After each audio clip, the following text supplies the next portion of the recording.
आप लोगों ने एक लाडली बहन योजना शुरू की है अभी, इस पर बहुत चर्चा हो रही है देश भर में, काफी इस पर तालियां भी मिल रही हैं और गालियां भी मिल रही है। आपने देखा होगा विपक्ष यहाँ काफी बरसा रहा है, गोले बरसा रहा है। तो ये लाडली बहन योजना क्या पहुंचना शुरू हो गई है लोगों तक? दूसरा, क्या ये सफल होगी और कांग्रेस, एनसीपी, शरद पवार और जो बाकी पार्टियां आरोप लगा रही हैं कि फिजूल खर्ची हो रही है, तो इस पर कैसे हुआ? क्योंकि बीजेपी तो फ्रीबीज के चक्कर में होती नहीं थी। देखिए, पहली बात तो यह है कि जब राहुल गांधी कहते हैं खटाखट खटाखट खटाखट, तो उन लोगों को कुछ लगता नहीं है। और हम लोगों ने अगर महिलाओं को कुछ देने की कोशिश की तो उसके ऊपर वो लोग टीका टिप्पणी करते हैं। अभी हम लोगों ने इस योजना के तहत 1 करोड़ से ज्यादा महिलाओं के अकाउंट में पैसा जमा कर दिया है। आने वाली 31 तारीख को और 50 लाख महिलाओं के खातों में हम पैसा जमा करेंगे। और मैं ऐसा मानता हूं कि करीब 2.5 करोड़ तक जो महिलाएं हैं उनके खाते में ये सीधा पैसा पहुंचेगा। और मैं ये जरूर मानता हूं कि इसकी सफलता के कारण हमारा विपक्ष बौखलाया है। अभी वो लोग कोर्ट चले गए, एक बार गए, कोर्ट ने नकार दिया, अभी वापस कोर्ट गए हैं और कोर्ट में उन्होंने एक पिटीशन लगाई हुई है। लेकिन वो कितनी भी पिटीशन करे तब भी मैं ऐसा मानता हूं कि हमारे लिए ये केवल योजना मात्र नहीं है। हम लोग प्रधानमंत्री जी की इस बात को मानते हैं कि अगर विकसित भारत तैयार करना है तो विकसित भारत में जब तक हम महिलाओं को अर्थतंत्र के भीतर नहीं लाएंगे, जब तक उनको हमारे अर्थतंत्र का केंद्र बिंदु नहीं बनाएंगे, तब तक विकसित भारत नहीं हो सकता। इसलिए हमने केवल लाडली बहन योजना नहीं की, हमने हमारी जो बच्चियां हैं उनको उच्च शिक्षा में भी, प्राइवेट कॉलेज में भी 100% फी उनकी राज्य सरकार भर रहा है। हम ये चाहते हैं कि हमारी जो बच्चियां हैं, कई बार ये होता है कि घर के बेटे को तो पढ़ाने के लिए माँ बाप पैसा खर्च कर देते हैं और बेटी को कहते हैं कि भाई तू तो शादी करके जाने वाली है, तो इसलिए तेरे ऊपर इतना खर्चा क्यों करे। और बेटियां होनहार होते हुए भी उनको पढ़ने का मौका नहीं मिलता।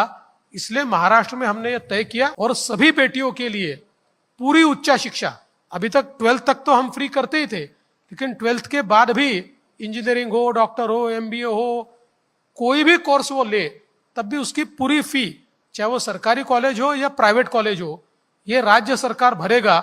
इस प्रकार की योजना हमने लाई। तो मुझे लगता है कि कई योजनाएं जो महिलाओं के लिए हमने लाई है, उन योजनाओं के कारण निश्चित रूप से हमारे अर्थतंत्र के केंद्र में महिलाओं को लाने का जो प्रयास प्रधानमंत्री जी कर रहे हैं, उसका उदाहरण ही महाराष्ट्र ने तैयार किया है। इसमें देवेंद्र जी, इसमें एक सुप्रिया सुले ने एक तंज कस रही है बार बार इसमें कि उनका कहना है कि रिश्ते 1500 रुपए में नहीं खरीदे जाते, जो लाडली बहन आप लोगों ने शुरू किया है। आपको लगता है इन सब तमाम आरोपों के बाद ये योजना भी गेम चेंजर साबित होने वाली है?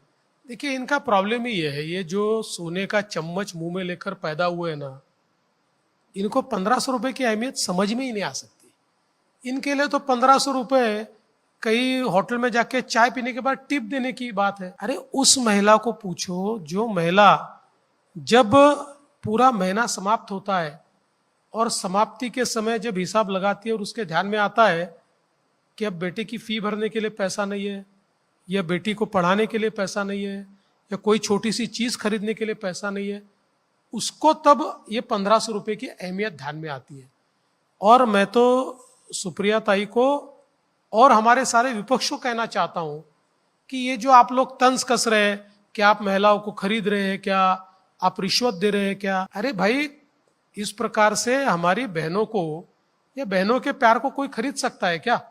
अगर ईश्वर भी ऊपर से उतरकर नीचे आ जाए और पूरी दुनिया की दौलत भी सामने कर दे, तब भी कोई प्यार और कोई रिश्ता खरीदा नहीं जा सकता। इसलिए इसको इस प्रकार से आंकना ये बहुत गलत है। मैं आपको एक उदाहरण बताता हूं कि एक महिला हमको इस दौरान मिली और उस महिला ने कहा कि बहुत आंख में आंसू लाकर कहा आपने बहुत अच्छी योजना शुरू की। तो मैंने उनको पूछा कि आपको क्यों ये योजना अच्छी लगती है? उन्होंने कहा देखो, मेरे पति खेत में काम करने के लिए जाते हैं और बीमारी के कारण मैं खेत में काम करने में अक्षम हूं, इसलिए मेरे घर में मैं एक पैसा भी नहीं देती थी। अब मुझे ऐसा लगता था कि अपना कोई कंट्रीब्यूशन ही नहीं है मेरे घर पे। अब ये 1500 रुपए मेरे घर पे आ रहे हैं तो मुझे भी लगता है कि मेरा कोई ना कोई मेरे परिवार में कंट्रीब्यूशन है और मुझे भी एक सम्मान ये 1500 रुपए के कारण मिल रहा है। तो देखिए, देखने के लिए तो 1500 रुपए बहुत छोटी बात लगती है, लेकिन इस प्रकार की महिलाओं को उससे एक सम्मान भी मिलता है और एक प्रकार से आत्मविश्वास भी उनका खड़ा होता है।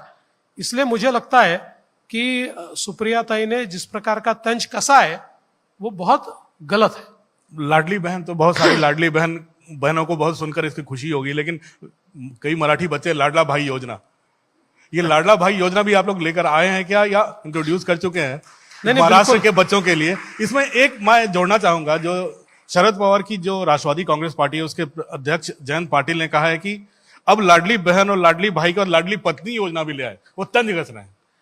देखिए, हम लाडली पत्नी योजना इसलिए नहीं लाना चाहते कि उनकी पार्टियों में कई लोगों को प्रॉब्लम हो जाएगा कौन सी पत्नी के लिए योजना लाए, इसलिए हम नहीं लाएंगे। लेकिन हमने लाडला भाई योजना निश्चित रूप से लाई है और उस योजना के तहत हमारे जो अलग अलग लेवल पर पढ़े हुए बच्चे हैं इनको नौकरियां मिले, इनको एक्सपीरियंस मिले, इसलिए एक अप्रेंटिसशिप की योजना हमने शुरू की है जिसमें कोई भी आस्थापना उनके स्टडीज है उसके हिसाब से अगर उनको नौकरी देती है तो 10,000 रुपए तक का उनका जो पगार है, उनका जो वेतन है, वो वेतन हम राज्य सरकार की ओर से 1 साल तक देते हैं।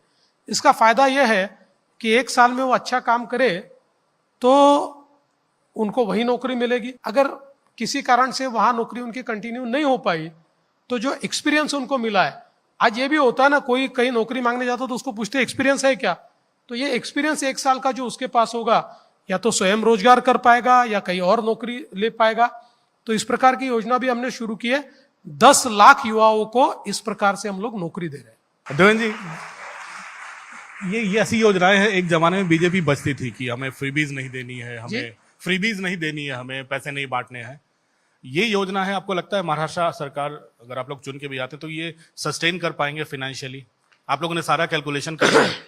जी हाँ, हमने पूरा कैलकुलेशन करके ही इसको तैयार किया है। ये सारी योजनाओं के लिए जो पैसा लगता है वो कहाँ से हम खड़ा करेंगे, हमारे पास कितना आता है, हमारा आउटगो क्या है, हमारे स्टैंडिंग एक्सपेंडिचर हमारा क्या है, ये सारी चीजों का कैलकुलेशन करने के बाद ही इन योजनाओं को हमने लागू किया है। इसलिए हम निश्चित रूप से इन योजनाओं को सस्टेन कर पाएंगे, ऐसा मेरा विश्वास है।